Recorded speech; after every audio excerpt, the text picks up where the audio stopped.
Bine v-am găsit, dragii mei din Zodia Gemeni, oriunde v-ați afla. Azi voi face o lectură generală pentru anul care se îndreaptă către noi cu pași repezi pentru anul 2025, așa că, dragilor, ca de obicei mă bucur să vă am alături de mine. Trebuie să vă mulțumesc tuturor pentru tot suportul vostru, pentru toată contribuția voastră la dezvoltarea acestui proiect atât de frumos pe care eu l-am deschis și l-am pus în aplicare aici pe YouTube. Și pentru a încerca un pic să fac o mică introducere, pentru a înțelege mai bine cu ce vine anul 2025, trebuie să vă spun că este anul pusnicului. Anul pusnicului de ce? Pentru că este un an cu o vibrație a numărului 9. Este anul în care suntem mai introspectivi, în care încercăm să facem un bilanț a tot ce s-a întâmplat în ultimii 8 ani. Este un an în care noi trebuie să pregătim terenul pentru anul 2026. De ce? Pentru că va fi un an cu vibrație 1, un an de noi începuturi, un an de noi experiențe. Revenind la anul 2025, acest an cu vibrație 9, vine cu această energie a pusnicului care ne vorbește tare mult de acea, cum să spun eu, acea dorință de a te îndepărta de lucruri care nu-ți mai folosesc, de lucruri care s-au făcut rău, poate. Este anul în care pot apărea informații pierdute în timp și în felul ăsta îți vei da seama de ce s-au întâmplat anumite lucruri în viața voastră. De asemenea, este un an care te îndeamnă la prudență, te îndeamnă la analiză și te îndeamnă la o înclinație mai mare către a cunoaște și către a studia, către a ști mai bine. Este un an care voi în tarot sunteți reprezentați de cartea de Arcanul Major Îndrăgostiții, o carte care ne vorbește de acea dualitate umană, da? Voi, prin natura firii voastre, fiind gemeni, aveți, cum să spun eu, acea flexibilitate, ca să zicem așa, și în speță, mai ales pe comunicare. Sunteți o zodie de aer, o zodie care, tocmai datorită acestei dualități umane, sunteți foarte schimbători. Este în permanență căutați informații, în permanență vă schimbați opiniile, poate cu o foarte mare ușurință, sau poate că tocmai lucrul ăsta vă face să fiți probabil că cea mai curioasă zodie din horoscop, din zodiac, și în același timp sunteți foarte inteligenți. Este o calitate pe care vă folosiți poate de multe ori. Sunteți zodia care în general se plictisește destul de repede și care nu suportă lucrurile convenționale, da? Sunteți într-o permanență schimbare, acum sunteți așa, acum sunteți așa.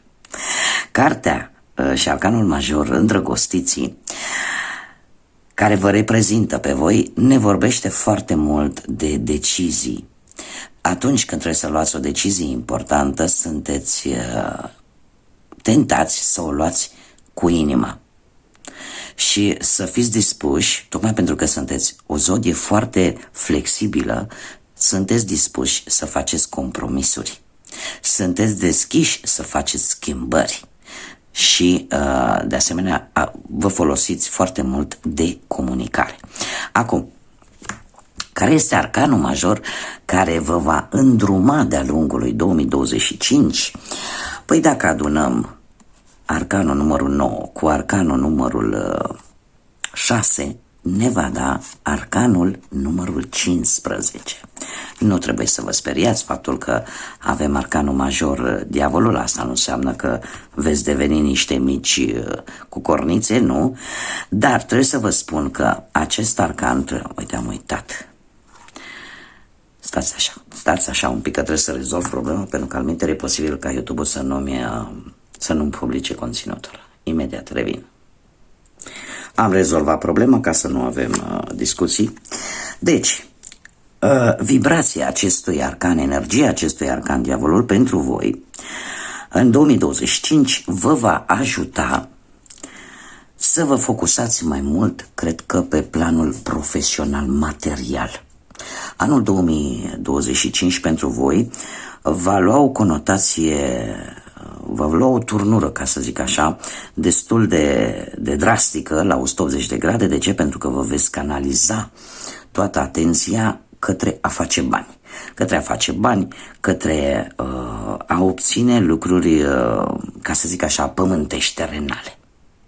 Poate de a obține lucruri care pentru voi sunt importante în această viață terenală. Bun. De asemenea, vă veți folosi foarte mult acea abilitate de a, cum să spun eu, de a scăpa poate de anumite adicții, de a încerca, acea dorință de a încerca să te eliberezi de anumite situații unde tu crezi că există o problemă. Probabil că vor ieși la suprafață anumite instincte ascunse. Poate că nu te vei mai lăsa poate manipulată. Sau poate că pur și simplu nu vei avea scrupule și vei face tot ceea ce este necesar pentru a obține ceea ce tu îți dorești. Trebuie să spunem că vei avea istețimea probabil de a obține ceva pozitiv, poate la nivel profesional. Vine cu o mică atenționare acest arcan și anume faptul că nu trebuie să amesteci munca cu plăcerea în acest an. Adică dacă te canalizezi pe un lucru, încearcă să mergi pe direcția respectivă. Da? Pentru că e posibil să apară la nivel,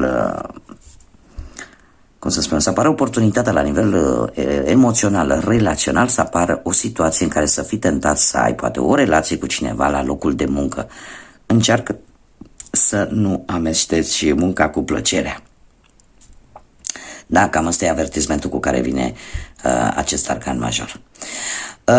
Probabil că de-a lungul anului 2025 vei fi mult mai pasional, mult mai senzual, mult mai atent poate la propriul corp și la cum poți atrage folosindu-te de propriul corp. Probabil că unii dintre voi veți avea ceva gelozii de-a lungul lui 2025 care pot aduce așa mici instabilități, dar în general veți fi o persoană care veți atrage pe partea asta amoroasă, ca să zic așa, veți atrage persoane cu care e posibil să nu aveți o implicare emoțională. Cam așa în linii mari, cam de asta ne vorbește acest arcan major care vă va însoți de-a lungul lui 2025. Acum, haideți să vedem ce ne spune roata astrologică și să vedem ce vine pentru dragii mei din Gemeni în următorul an 2025. Haideți să vedem. Și avem ianuarie sau prima casă, februarie, a doua casă, aprilie, mai, iunie, iulie, august, septembrie, octombrie, noiembrie. Să facem un pic mai mult loc. Și încă o carte de decembrie, uite, chiar l-am și întors. Bun. De asemenea, chiar aici în mijloc voi pune surpriza anului. Care este surpriza anului pentru dragii mei din Gemeni, pentru anul 2025? O vom pune aici în mijloc. Un eveniment sau ceva important care merită luat în considerare de-a lungul lui 2025. Bun, haideți să începem cu prima casă sau prima lună. Dragilor, luna lui ianuarie vine cu acest cavaler de bâte, Casa 1, care ne vorbește de personalitatea ta și cum te vei arăta tu lumii, sau cum te percepe lumea pe tine, te va percepe într-un mod foarte, foarte dur, aș spune. De ce? Pentru că acest rege de bâte, dacă este un rege de bâte, acest rege de bâte pe tine te va transforma. Nimic nu te va putea opri. Se pare că vei începe anul fără niciun fel de teamă vis-a-vis de provocările care ți se vor așterne. Vei fi foarte sigur pe tine, sigură pe tine. Vei încerca să vezi în viitor pe un termen mai lung. E posibil, dacă ai avut o perioadă sau închei anul într-o perioadă destul de complicată, aș spune, va fi o perioadă temporară, iar tot ce ți s-a întâmplat în trecut nu au făcut altceva decât să te întărească și să, cum să spun eu, să te facă să fii mai puternic. Posibil să apară cineva de încredere în viața voastră, cineva care să vă poată ajuta într-un anumit în rezolvarea unei anumite probleme, dar în special pe tine lumea te va percepe în forță, ca pe cineva puternic, ca pe cineva care își folosește istețimea în a obține lucruri, pe cineva care e capabil și ai acea senzație și acea, aș spune eu, convingere că ești pe drumul cel bun. Luna februarie sau casa a doua, care ne vorbește de finanțe, ne vorbește de bani, de resursele tale, de valorile tale. Avem un 10 de spade.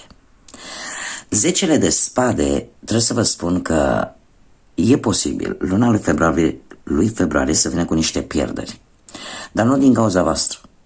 Pierderi din cauza unor persoane în care tu ai avut încredere.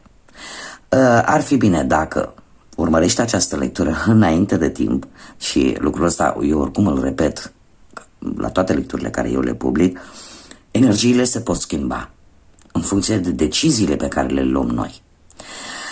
Această carte vine ca și un avertisment pentru luna lui februarie și în ceea ce privește banii pentru voi. O pierdere, deci apare o posibilă pierdere din cauza unor persoane în care tu ai avut încredere. Este indicat să încerci să nu faci împrumuturi, dar nici să nu iei bani.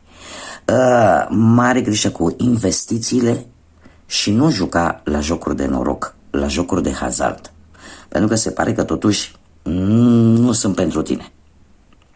Cel puțin în luna lui februarie. Da? Deci vine cu o atenționare. Casa a treia sau luna lui martie, casa a treia care ne vorbește de potențialul pe care tu l-ai vis-a-vis de studiu, vis-a-vis de educație, vis-a-vis de călătoriile scurte. Și avem judecata care vine cu o schimbare pozitivă datorită unei călătorii scurte. O schimbare pozitivă în modul în care, cum să spun eu, vei avea o reconciliere în primul și în primul rând cu tine, dar posibil și cu alte persoane. Sunt șanse mari să ai o reușită în anumite probleme legale sau de justiție. Apare, nu știu, posibil un apel important vis-a-vis de un studiu, poate de un curs sau vis-a-vis de o călătorie scurtă, dar care această călătorie scurtă vine cu o schimbare pozitivă pentru tine, o schimbare favorabilă. Cumva tot efortul pe care tu îl vei face, inclusiv probabil până în luna lui martie, va fi valorat la adevărata sa valoare. Mare atenție la prejudecăți, dragilor. Atât prejudecăți pe care posibil să le aveți voi sau prejudecăți care vor fi vis-a-vis de voi. Și încercați să nu vă implicați în aceste prejudecăți. Mergem mai departe și luna lui aprilie avem împăratul, casa a patra, care ne vorbește de familie, de relațiile cu familia, cu frații, cu surorile, cei care au cum de asemenea vorbește și de casă. Faptul că avem împăratul pe casa a patra și în luna lui aprilie îmi vorbește foarte mult de posibil pentru unii dintre voi de o figură paternă, un tată, un bunic, un frate mai mare, cineva care are o poziție socială foarte bună și care, probabil chiar un rang înalt, care vine cu o situație, cu o atitudine foarte autoritară, foarte disciplinată. E posibil să, cum să spun eu, să fie necesar, să fie un pic mai organizat, să fie un pic mai... să împrumuți așa caracterul împăratului, de a fi mai organizat, de a fi mai autoritar în anumite situații, de a te impune, de, cum să spun eu, de a te coordona mai bine cu cei din familia ta. Poate că unii dintre voi nu știu, să aveți o relație un pic mai specială, poate cu tata, cu bunicul, cu vreun frate mai mare. Și e posibil ca unii dintre voi să moșteniți un anumit caracter din punct de vedere genetic pe cineva masculin din familia voastră. Și să fiți văzuți de către familia voastră, cum să spun eu, de unde proveniți voi, nu familia pe care voi v-ați format-o în relație cu altcineva. E vorba de familia de sânge, da? Luna lui aprilie, așa cum am mai spus, e posibil să vină cu această ori o reușită financiară, ori poate câștigarea unui proces legal, ori poate cu rezultate pozitive, dar în urma folosirii logicii și a rațiunii și în urma folosirii disciplinei. Da? Să ai o atitudine disciplinată, un pic autoritară, da? Dar calculată. Deci nu hazardată. Împăratul reprezintă zodia berbecului, iar berbecii în general atunci când încearcă să dobândească, să-și facă un proiect, sunt foarte perseverenți, foarte organizați și sunt foarte axați pe ceea ce vor ei să facă. Probabil că tu vei fi perceput de către ai tăi, de către familia ta cu legături de sânge, vei fi perceput precum un împărat, mult mai autoritar, mult mai serios, mult mai organizat. Mergem mai departe, casa 5-a, și avem un 6 de spade, casa 5-a care reprezintă ceea ce te face pe tine mândru sau mândră, sau ceea ce te face pe tine să fii special, sau pe voi să fiți speciali. Și avem un 6 de spade, ceea ce vă face pe voi special și mai ales în luna lui mai, aș spune că este acea tranziție dură prin care voi ați trecut. Faptul că vreți să faceți o schimbare în viața voastră, că vreți să vă acomodați la lucruri noi, e posibil unii dintre voi să faceți o călătorie în care, culmea, această călătorie să vă facă să vă simțiți speciali. Este o călătorie posibil de muncă, posibil unii dintre voi vor lăsa vreun job, alții vor căuta un job către alte țări, va fi un job care sunt șanse mari să fie relaționate cu apa, cu elementul apă sau cu transportul, sau dacă ceea ce te face pe tine mândru, faptul că ai luptat pentru ceva și vei obține rezultate bune. Da? Dacă ai luptat, nu știu, poate pentru a câștiga mai bine sau poate a schimba ceva în viața ta într-un mod mai pozitiv, atunci se pare că toată această luptă, toată această zbatere vine cu rezultate pozitive. Mergem mai departe. Casa 6-a sau luna 6-a a lui iunie ne vorbește de muncă. Ne vorbește de muncă, ne vorbește de sănătate și de forma ta fizică și ceea ce te va preocupa pe tine. În luna lui iunie sau pe casa 6, așa cum am spus, aș spune că pe partea asta a muncii cu justiția vin foarte multe colaborări, foarte multe asocieri. Cât privește partea asta a sănătății,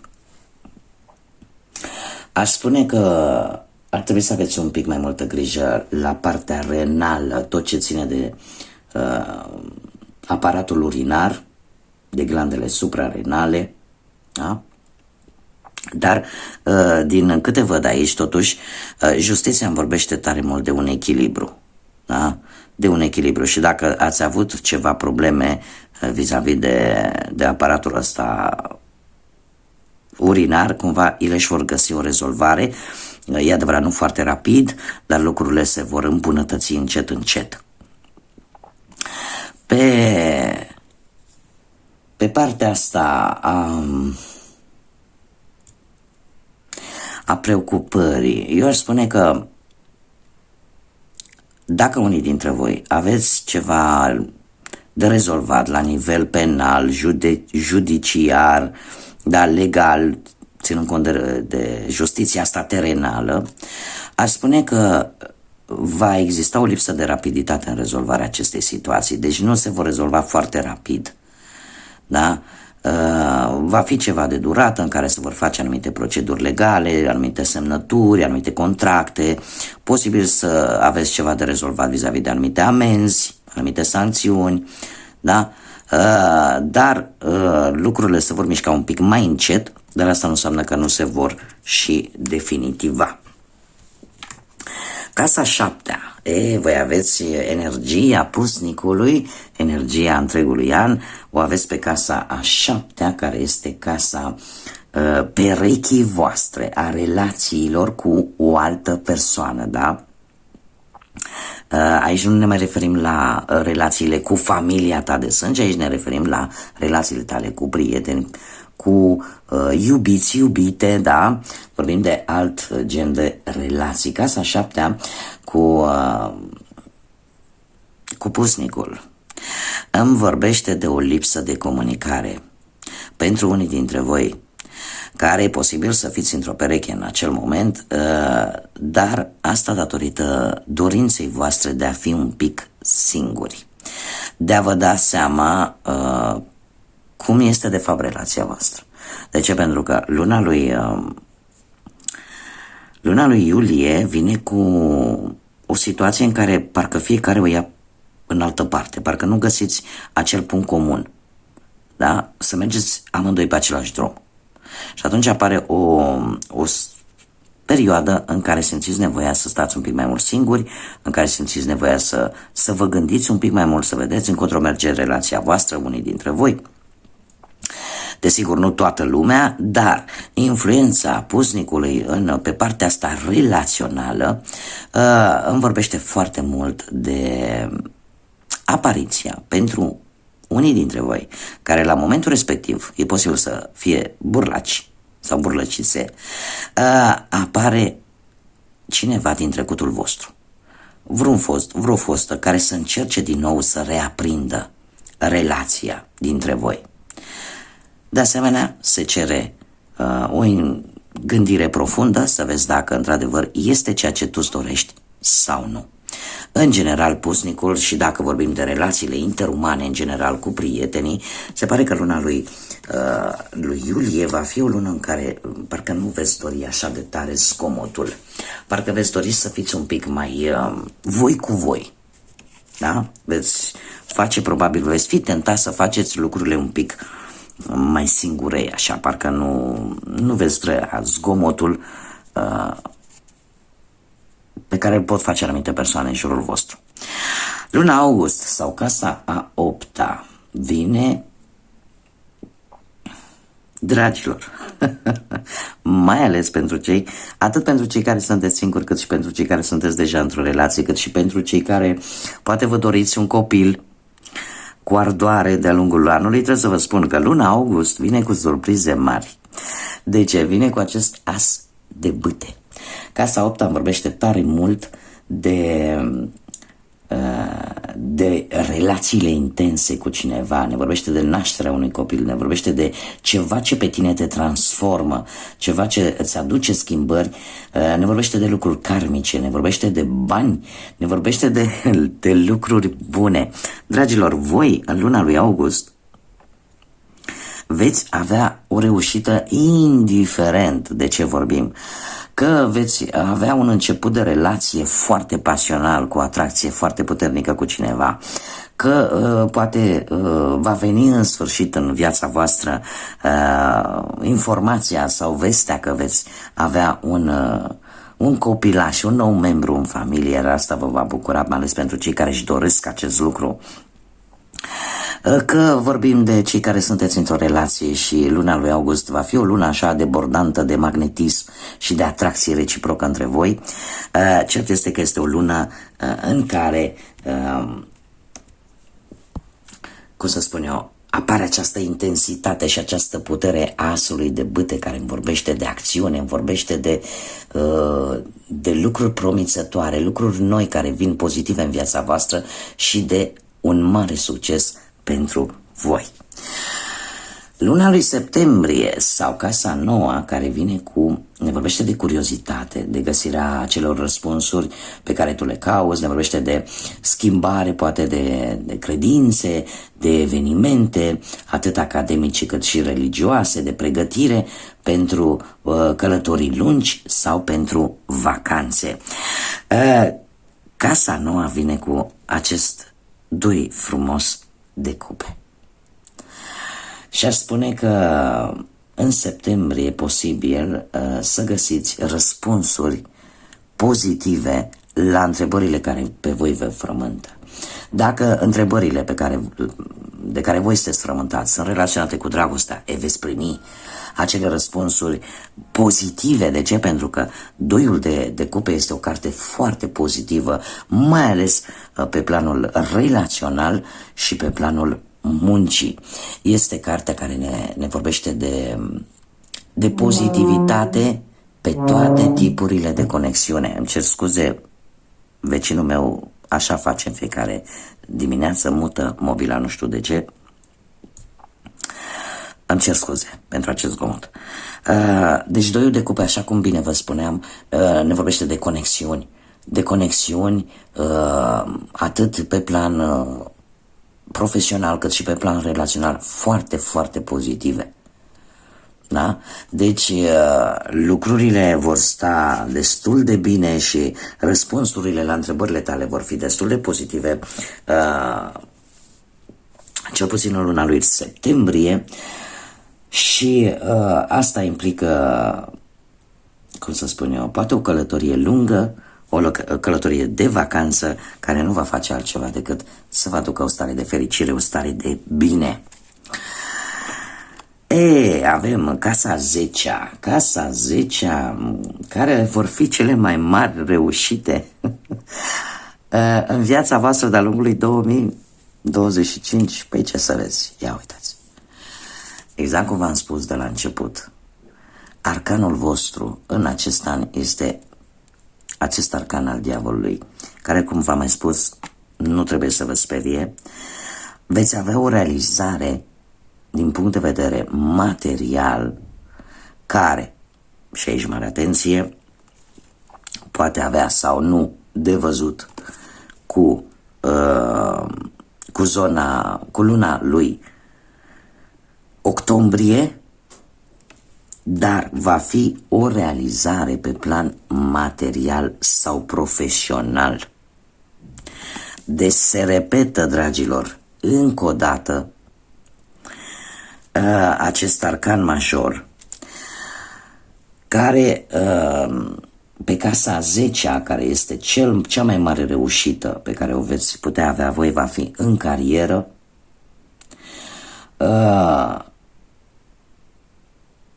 Și șansele, nu știu, vin oferte care efectiv vă vor ajuta să obțineți ceea ce voi vă doriți pe plan profesional sau pe plan material. Aș mai avea de spus, nu știu, poate Nu știu, anul 2025 pentru voi va fi un an în care inteligența voastră va ajunge la, va căpăta cote înalte și vă va ajuta mult. Veți fi foarte mult axați pe partea asta profesională, materială a vieții. Singura tensionare, totuși mare grijă, pentru că voi fiind un semn de aer, tindeți și voi, ca și zodie în mod special, tindeți să treceți de la o extremă la alta.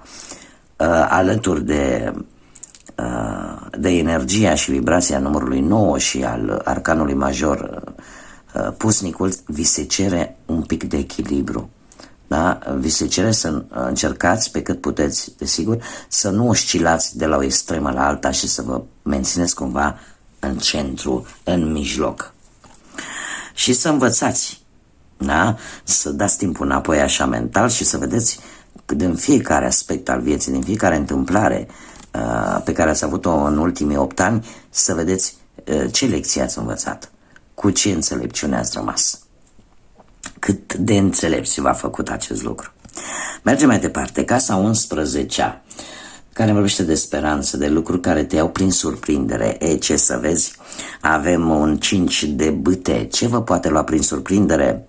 Vă poate lua prin surprindere chiar propriul vostru destin. Vai, ce cât de enervant este acest zgomot, nu vreți să știți. Sper să nu se audă așa de tare pe cum îl aud eu. Nu am ce să fac. Așa mută lumea mobila, târând-o. Bun, revenind, casa 11, care ne vorbește de speranță și de lucruri care te pot lua prin surprindere. Aș spune că luna lui noiembrie vine cu o parte de destin. Avem un 5 de bâte. Un 5 de bâte care vorbește de schimbare. Dar o schimbare care vine în urma unui conflict. O schimbare care vine în urma unor stări de tensiune în care fiecare crede că are dreptate. Fiecare își urmează propriul interes. Posibil să apară anumite neînțelegeri, poate la locul de muncă, anumite discuții, în care ar trebui să-ți păstrezi calmitatea, care este de fapt. Aici avem nodul nord. Nu știu cât se vede, sper să se vadă. Avem nodul nord care îmi vorbește de destin. Care este destinul vostru în această viață? Sau ce trebuie să îndepliniți voi? Care este scopul vostru în această viață care voi o trăiți? Probabil că ar trebui cumva să vă dați seama că atunci când există conflicte, că atunci când există tensiuni, cumva să vă păstrați calmul. Dar eu mai degrabă aș tinde să cred că de fapt scopul vostru este relaționat foarte mult cu conflictul din interiorul vostru, cu ceea ce voi vă creați în interiorul vostru, cu acele lucruri care se bat cap în cap și care sunt legate strict de voi și nu neapărat de ceilalți. De felul în care voi vedeți viața și de multe ori de situațiile în care voi vă duceți pe voi înși-vă la extrem. Trebuie să vă mai spun un aspect, chiar dacă știu că deja m-am lungit. Așa cum bine am văzut, haideți să las această carte jos. Așa cum bine am văzut, arcanul care vă va ghida, ca să zic așa, anul 2025 este diavolul, dar prin reducere pitagorică vom ajunge la cartea voastră. Voi veți avea, sunteți și voi printre primele 6 zodii din zodiac care anul 2025 vă va aduce o mai bună variantă a voastră. Pentru că indiferent ce arcan major vă ajută, încearcă să vă ajute, voi va trebui să deveniți cea mai bună variantă a voastră. Cea mai bună variantă a voastră. Pentru că indiferent cum o dăm, prin reducere pitagorică ajungem înapoi la arcanul vostru. Mergem mai departe. Casa 12-a. Casa 12-a sau casa în care ceva superior preia controlul, ție îți va aduce o stare de stres. Luna lui decembrie vine cu o stare de stres, o stare în care cumva nu reușești să treci peste o anumită teamă, o anumită frică, iar asta nu face altceva decât să-ți aducă stări de stres, de insomnie.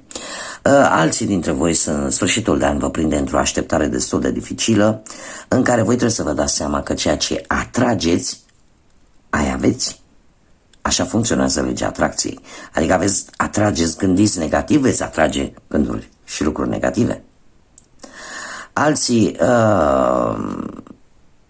aș spune că sunt preocupați poate de o relație, de ceva care poate vi se pare că vi se ascunde și încă nu puteți să vă dați seama de ce este, iar asta vă aduce așa o stare de stres.